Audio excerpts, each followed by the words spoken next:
Olá, tudo bem?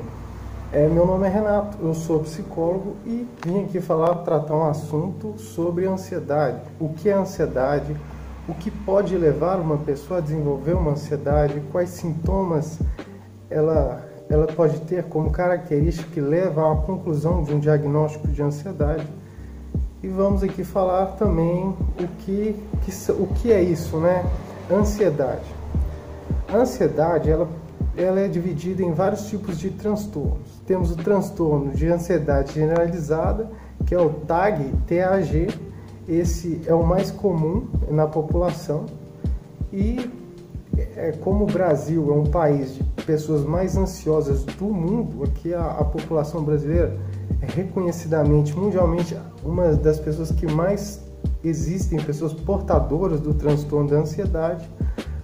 E esse transtorno é o mais comum, assim, o mais convencional de uma pessoa estar adquirindo a partir também da nossa cultura, o nosso meio ambiente, a nossa infraestrutura de país subdesenvolvido, e a gente pode pensar até a violência do país para pensar a ansiedade e vários outros fatores que podem levar a isso. Mas eu vou discutir isso mais à frente.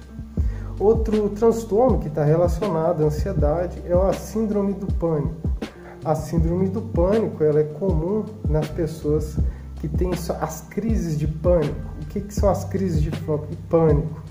A pessoa que ela começa a respirar rapidamente, ela acha que ela entra em desespero porque ela acha que pode morrer ou enlouquecer naquela situação de crise muito forte. E nessa situação de desespero absoluto, a pessoa começa a ter uma taquicardia e uma respiração deficiente. Ela respira muito, mas absorve pouco oxigênio, o que leva a muito mais desespero nessas situações de crise. Por isso que a terapia é muito aconselhável, junto com a medicação, é claro, para estar fazendo um acompanhamento dessas pessoas. Outro transtorno de ansiedade é o transtorno da agorafobia, que é muito parecida com a síndrome do pânico, onde são as crises, onde a pessoa ela não consegue oxigenar muito bem o corpo pelo alto nível de ansiedade, desespero, uma apreensão de uma catástrofe futura, uma apreensão de alguma coisa que pode acontecer mais na frente, que é ruim, é danoso, é destrutivo. E a pessoa, com medo dessas ameaças, às vezes imaginárias, emocionais e físicas, ela entra nesse estado de pânico absoluto. O que é muito aconselhável técnicas de respiração a essas pessoas, junto com, como eu falei, a medicação e a terapia. Na ansiedade, a ansiedade ela não é um transtorno, a ansiedade em si. A ansiedade é uma característica normal da vida, em que em qualquer momento a pessoa, em qualquer contexto, vai sentir e pode sentir ansiedade. A ansiedade é considerada até algo positivo para um desenvolvimento de um trabalho, por exemplo. A ansiedade pode nos dar o benefício da atenção, de uma boa memória, de uma boa execução ali da parte pré-frontal do cérebro, que ativa as áreas de execução motora, de funções executivas do cérebro, do pré-frontal, e pode servir muito como uma maneira de produção, de desenvolver algum tipo de tarefa, com um máximo de energia, foco, concentração e desempenho. Já a ansiedade, quando ela está num topo normal, que é considerado normal, qualquer pessoa tem ansiedade, e esse topo ele passa a subir, o desempenho da pessoa passa a cair, porque essa ansiedade em excesso pode levar ao estresse, a sudorese, a taquicardia, uma sensação onde o organismo libera mais cortisol, o cortisol hormônio do estresse, o que leva a uma situação muito mais danosa, podendo desaguar em várias outras doenças físicas, como câncer, diversas doenças que o estresse leva, né? E que poderia ter sido evitado se as pessoas tivessem algum interesse a mais em terapia, em desenvolver o seu eu pessoal e de alguma forma para estar trabalhando esses tipos de situações. A ansiedade, no geral mesmo, ela é como se fosse uma apreensão expectativa futura. A pessoa ela apreende o futuro de uma forma onde ela acredita piamente que algo ruim vai acontecer. É como um pensamento catastrófico, diferente da depressão. Esse pensamento catastrófico pode ocasionar desesperança, a falta de atividade no momento presente para estar elaborando um projeto e um plano de vida para o futuro. Logo, a pessoa com ansiedade, ela parte do presente para supor uma existência de uma ameaça futura. Pode ser tanto uma sensação biológica de ansiedade do transtorno, pode ser também uma sensação social ou ambiental, de um ambiente hostil, muito barulhento, poluição sonora. A ansiedade, ela é muito comum nas pessoas. Pena que banalizou pelo fato de falar, eu estou ansioso. Nem sempre quando a pessoa fala que está ansiosa, ela tem um transtorno da ansiedade. O transtorno da ansiedade é muito mais sério. É utilizado medicamentos ansiolíticos como o bromazepam, o diazepam, que são os medicamentos que estão para amenizar aquela tensão, aquela expectativa. Então, de certa forma, falar que está ansioso não é uma questão diagnóstica, patológica de um transtorno, de uma doença mental, mas pode levar a ser uma ansiedade patológica, recorrente, crônica, a desenvolver um transtorno mental.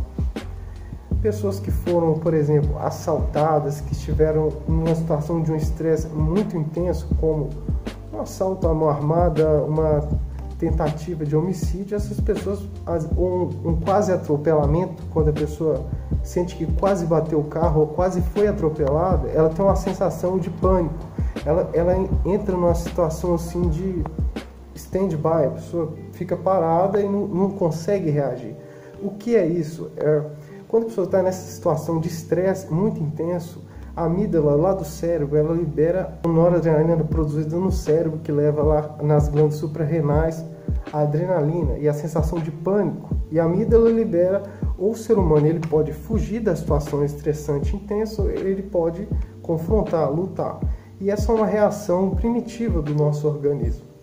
E uma pessoa diante de uma situação de pânico intenso, ela fica esbabacada ali, fica parada, congelada diante da situação. É muito comum que algumas pessoas, dependendo do grau, do significado dessa experiência, desenvolver um estresse pós-traumático. Muito comum hoje, a gente tem séries que abordam o tema do estresse pós-traumático, que são pessoas que serviram a guerra, voltam da guerra, desenvolvem esse transtorno e de alguma forma tem uma reação ao estresse de uma imagem, de uma coisa ameaçadora na própria cabeça, de que pode acontecer pelo fato de ter tido aquele histórico de ter passado por uma guerra, ter vivido situações de explosões, de tiro, de morte, de quase morte, enfim. Essas pessoas também encaixam no transtorno da ansiedade. O estresse pós-traumático, o indivíduo que tem o transtorno, né, diagnosticado de maneira correta, né, ele tem a sensação, por exemplo, numa experiência comum, cotidiana, de ser invadido por ideias de pânico, de ataque, de luta e fuga. O sujeito, de certa forma, ele pode até delirar, ele pode até alucinar que está sendo perseguido, ameaçado, pode estar sendo inquirido, enfim. Depende muito do caso da pessoa com o estresse pós-traumático, que também está ligado à ansiedade. Outro transtorno da ansiedade que temos é o TOC, transtorno obsessivo compulsivo, e também o síndrome de Tourette, que está ligada muito ao TOC, por causa dos rituais de repetição. Por exemplo, uma pessoa que sai de casa, fecha a porta, ela fica verificando ali várias vezes, às vezes 5, às vezes 6, às vezes 10, às vezes 20 vezes a porta para se certificar de que a fechadura foi bem trancada, de que ela fez aqueles rituais para ela poder se livrar, e esse final desse ritual de verificação, de checagem de segurança, dá a ela uma sensação de alívio, aí ela pode seguir a vida. O TOC as pessoas acham até engraçado, mas para quem vive o TOC não é engraçado, porque ela se sente numa obrigação de ter que executar uma série de rituais, uma série de especificidades singulares ali para se livrar de uma tensão ansiosa. A síndrome de Tourette parecido com o toque, né, no sentido dos rituais que devem ser compostos, ela tem a questão dos tiques. Uma pessoa ela fala um palavrão numa situação totalmente inapropriada e fora da convenção social, porque ela tem aquilo e aquilo sai. São comportamentos impulsivos, comportamentos que acontecem como tiques. A pessoa com toque, o tique dela é mais motor, é um tique físico. Provavelmente alguém já viu alguém com tique físico, de ficar repetindo certos gestos. Isso tem a ver com ansiedade, que é o transtorno ansioso. O toque é também um transtorno ansioso. E outro toque, às vezes, é a lavagem de mãos em excesso. Hoje, na pandemia, a gente está aí tendo que lavar a mão constantemente, mas por um sentido de segurança, de proteção, de se guardar, né, para não ter que contrair o vírus. De algumas pessoas que têm o toque de higienização excessiva da mão, de sensação de contaminação, elas lavam a mão diversas vezes, às vezes ao ponto de consumir um sabonete muito rapidamente e machucar a mão. Às vezes a pele fica até ruim de tanto produto químico que a pessoa utiliza para ficar repetidamente lavando as mãos. Enfim, esses tiques, esses rituais, esses comportamentos compulsivos que são bem característicos do toque. Outro transtorno de ansiedade também é um transtorno de compulsão alimentar. É uma pessoa que ela consome altas quantidades de energia, de comida, e ela utiliza aquela forma de alimentação como uma forma de aliviar uma tensão, de uma forma de aliviar uma ansiedade. E nem sempre é simplesmente pela mera satisfação do alimento, para atender uma compulsão que está ligada a uma sensação de desejo, de falta, que não é da ordem física, é mais uma sensação de desejo mental, psicológica, enfim. E também tem a compulsão alimentar relacionada à bulimia e anorexia. A bulimia, a pessoa ela ingere grandes quantidades de comida e ela, na sequência, sente uma sensação de culpa por ter ingerido uma grande quantidade de comida e ela evacua pelo vômito, quando ela coloca o dedo na boca e vomita a comida. Já a anorexia, a pessoa ela tem uma sensação de uma percepção distorcida da autoimagem dela. Às vezes ela está com uma pesagem normal, o MMC, a média de massa corporal está de acordo, está normal, mas ela se percebe gorda. Ela tem uma distorção sobre a própria autoimagem enquanto física, a autoimagem física de si distorcida. Nesse sentido, a pessoa ela evita consumir os alimentos e muitas vezes se consome muitos doces, ocorre às vezes uma compulsão alimentar da bulimia junto com a anorexia, ou seja, a pessoa come muito, come demais e na sequência ela expurga aquilo pelo meio do vômito, né? Então a anorexia está mais ligada a um conceito de autoimagem distorcida, e a bulimia é uma compulsão alimentar relacionada a uma ansiedade. A anorexia pode estar relacionada à ansiedade, mas não necessariamente elas estão relacionadas. É isso. O que pode também ser fatores de ansiedade? Consumo de café em excesso, um consumo às vezes desregrado, em excesso, que a pessoa está consumindo um café, ele pode estar liberando muita adrenalina nas glândulas suprarrenais. Existem as glândulas que ficam em cima do rins, chama glândulas suprarrenais. Ela libera, a partir da noradrenalina do nosso cérebro, se conecta ao rim, as glândulas suprarrenais liberam e secretam hormônios da adrenalina. E o hormônio da adrenalina pode gerar a sensação de atenção, de alerta, vigilância e, sobretudo, a ansiedade. E às vezes uma ansiedade até patológica pelo excesso do consumo do café. É muito comum pessoas com ansiedade, gastrite, às vezes um estresse pelo excesso de consumo de café. Outra coisa também está relacionada é o consumo de tabaco. Fumar tabaco, nicotina. A nicotina é também ligada à cafeína. Tudo que tem ina no final é relacionado a algum estimulante do sistema nervoso central. Dessa forma, ela acelera o metabolismo e propicia às vezes uma sensação de ansiedade e de alerta, concentração. É bom no sentido da produção, mas é danoso ao corpo. O próprio cigarro a gente tem aí como um causador de câncer. Todos sabemos pelo Drauzio Varela como que o cigarro causa um mal a longo, médio e curto prazo. Pode dar problemas de taquicardia, uma arritmia cardíaca, enfim, problemas do pulmão, enfim, a gente fica cansado de saber. E pode também gerar ansiedade e estresse pela inalação daquela fumaça de nicotina e outras 200 e tantas substâncias, 300, que é inalada junto com alcatrão e outras, enfim.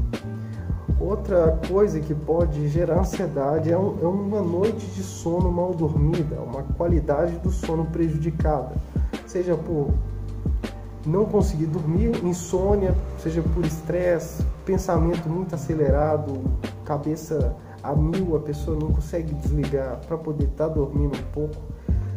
Isso, um sono ruim pode gerar a ansiedade também, bem como as nossas relações afetivas, emocionais, nossos grupos sociais como família, trabalho, escola, estudo, colegas, amigos, enfim. Tudo que compõe o nosso sistema social, que pode estar gerando uma tensão, uma apreensão expectativa de algo ruim, uma preocupação com dívida, com o trabalho, uma incapacidade de conseguir um trabalho, ainda mais hoje que o desemprego está em alta e as pessoas raramente estão conseguindo estar disputando uma vaga ali, seja de concurso, seja da empresa privada, enfim. Dívidas em geral pode ser um fator social que gera ansiedade na pessoa e ela não conseguir se organizar muito bem. Ela pode estar se sentindo mal e nem saber que está se sentindo ansiosa. Muitas pessoas não conseguem identificar a ansiedade. Ela simplesmente fala coisa ruim no estômago, estou me sentindo meio mal, não sei o que é. Às vezes é ansiedade, às vezes não, pode não ser. Eu acho que consegui no geral aqui dar uma pincelada sobre alguns fatores, causas e características da ansiedade. Espero que você tenha gostado desse vídeo. Se você gostou, dá um like aí, dá um joinha, se estiver no YouTube, dá um inscrito aí e me ajuda demais a estar conseguindo postar cada vez mais vídeos e estar trazendo conteúdo aqui para vocês. Se você procura um atendimento psicológico voltado à psicologia, saúde mental e terapia, você pode estar me mandando uma mensagem, um direct, um e-mail, uma mensagem no WhatsApp. Minhas informações estão nos meus perfis das redes sociais, mídias sociais. Você pode estar entrando em contato comigo e estar contratando meu serviço de atendimento psicológico online. Eu estou atendendo online por causa da pandemia. É o que me restou fazer. Se você quiser contratar o serviço de psicologia, fique à disposição aí. Estarei respondendo as mensagens de quem quer que for, que seja, para estar tirando qualquer dúvida em relação a isso. Um grande abraço e até a próxima.